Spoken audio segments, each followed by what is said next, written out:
I'm the only Palestinian American serving in Congress, Mr. Chair, and my perspective is needed here now more than ever. I will not be silenced, and I will not let you distort my words.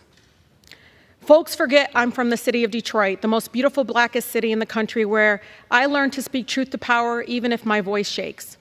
Trying to bully or censor me won't work, because this movement for a ceasefire is much bigger than one person. It's growing every single day.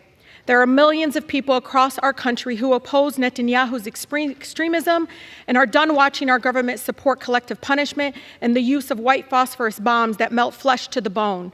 They are done watching our government, Mr. Chair, supporting cutting off food, water, electricity, and medical care to millions of people with nowhere to go. Like me, Mr. Chair, they don't believe the answer to war crimes is more war crimes. The refusal of Congress and the administration to acknowledge Palestinian lives is chipping away at my soul.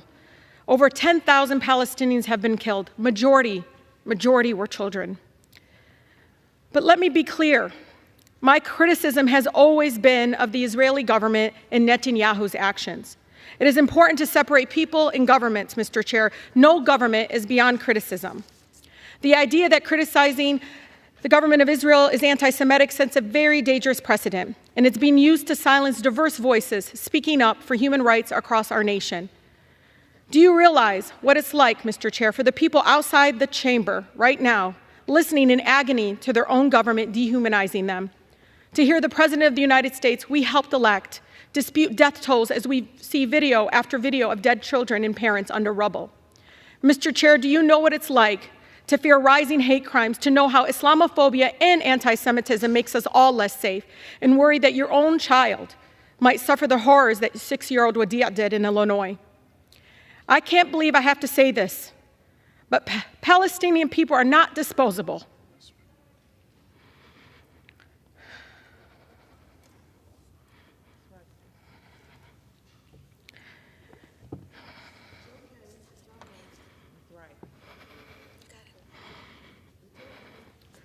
We are human beings, just like anyone else. My city, my grandmother, like all Palestinians, just wants to live her life with freedom and human dignity we all deserve. Speaking up to save lives, Mr. Chair, no matter faith, no matter ethnicity, should not be controversial in this chamber. The cries of the Palestinian and Israeli children sound no different to me. What I don't understand is why the cries of Palestinians sound different to you all. We cannot lose our shared humanity, Mr. Chair.